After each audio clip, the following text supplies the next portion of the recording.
राजधानी भोपाल के निशातपुरा थाना क्षेत्र के करोंद इलाके से दिल्ली पुलिस की स्पेशल सेल ने आईएसआईएस मॉड्यूल के एक आतंकी को गिरफ्तार किया। यह आतंकी अपने अन्य साथियों के साथ मिलकर दिल्ली में एक बड़े धमाके की तैयारी कर रहा था।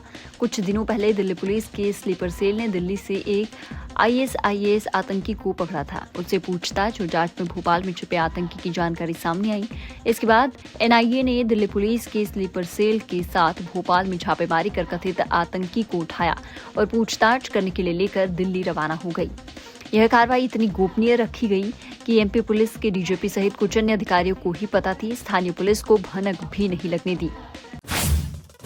कार्बाइन गन से हुए हादसे में घायल युवाओं और बच्चों का हालचाल जानने उप मुख्यमंत्री राजेंद्र शुक्ल शुक्रवार को सुबह अमीदिया अस्पताल पहुंचे। उन्होंने डॉक्टरों से घायलों की स्थिति की जानकारी ली और सभी को उच्च स्तरीय इलाज और निरंतर निगरानी सुनिश्चित करने के निर्देश दिए। डॉक्टरों ने बताया कि हादसे में घायल हुए कुल 37 मरीजों में से 32 पूरी तरह स्वस्थ होकर घर लौट चुके हैं, जबकि 5 मरीजों का इलाज जारी है।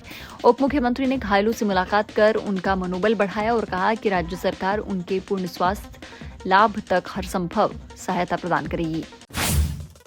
मध्य प्रदेश में पिछले 24 घंटे में धार, सतना समेत प्रदेश के 9 जिलों में हल्की बारिश दर्ज की गई, जबकि भोपाल सहित कई इलाकों में आसमान पर बादल छाए रहे। देश के दक्षिणी हिस्से में सक्रिय निम्नदाब क्षेत्र का असर एमपी में दिख रहा है।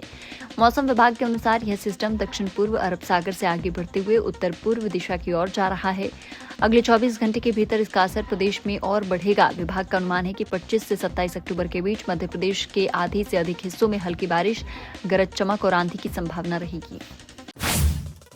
समाधान ऑनलाइन की समीक्षा में प्रकरणों में कार्य के प्रति लापरवाही बरतने वाले 3 कर्मियों को निलंबित करने के साथ ही सीएम डॉक्टर मोहन यादव ने 29 अधिकारियों कर्मचारियों के विरुद्ध दंडात्मक कार्यवाही के निर्देश दिए हैं।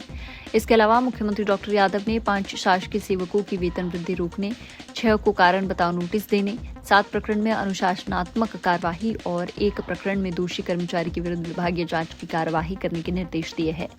मुख्यमंत्री डॉक्टर यादव ने गुरुवार को समत्व भवन मुख्यमंत्री निवास से वीसी द्वारा समाधान ऑनलाइन के अंतर्गत प्रदेश के विभिन्न जिलों में नागरिकों के लंबित प्रकरणों के समाधान की कार्यवाही करवाई। श्री राजपूत करणी सेना ने शुक्रवार को पत्रकार वार्ता करते हुए ईडब्ल्यूएस आरक्षण 10% से बढ़ाकर 20% कराने की मांग की। सेना के प्रमुख अनुराग प्रताप सिंह ने कहा, इस मांग को स्वर्ण क्रांति अभियान 26 अक्टूबर से प्रारंभ किया जाएगा। उन्होंने कहा कि 40% से अधिक स्वर्ण गरीब है।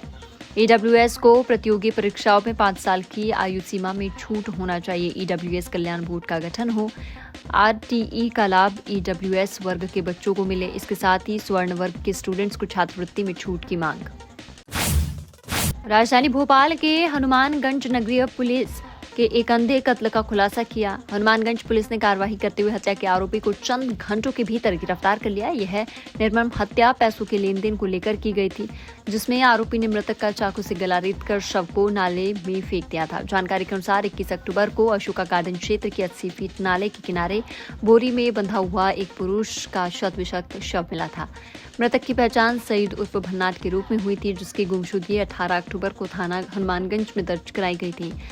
गठित टीम ने घटनास्थल और उसके आसपास के 300 से अधिक सीसीटीवी फुटेज खंगाले। तकनीकी साक्ष्यों और मुखबिर की सूचना के आधार पर पुलिस ने संदिग्ध आमेर कुरैशी निवासी काजी कैंप थाना हनुमानगंज को हिरासत में लिया। उसने हत्या की बात कबूल भी की है। भारत और ऑस्ट्रेलिया के बीच 3 मैचों की वनडे सीरीज का आखिरी मुकाबला शनिवार को सिडनी क्रिकेट मैदान पर खेला जाएगा। ऑस्ट्रेलिया की टीम पहले 2 वनडे जीतकर पहले ही सीरीज पर कब्जा जमा चुकी है। ऐसे में तीसरे वन में भारत के सामने अपनी साख बचाने की चुनौती होगी। भारतीय फैंस चाहेंगे कि टीम इस वनडे में जीत दर्ज कर सीरीज का अंत करे। वही मेजबान टीम क्लीन स्वीप के इरादे से मैदान में उतरेगी। कलेक्टर कौशलेंद्र विक्रम सिंह ने मीडिया से बात करते हुए कहा कि हाल ही में कार्बाइड गन यानी कि कैल्शियम कार्बाइड आधारित देसी विस्फोटक उपकरणों के संबंध में सख्त निर्देश जारी किए। उन्होंने कहा कि इन गनों की खरीद बेच, निर्माण, भंडारण व उपयोग पर पूर्ण प्रतिबंध रहेगा।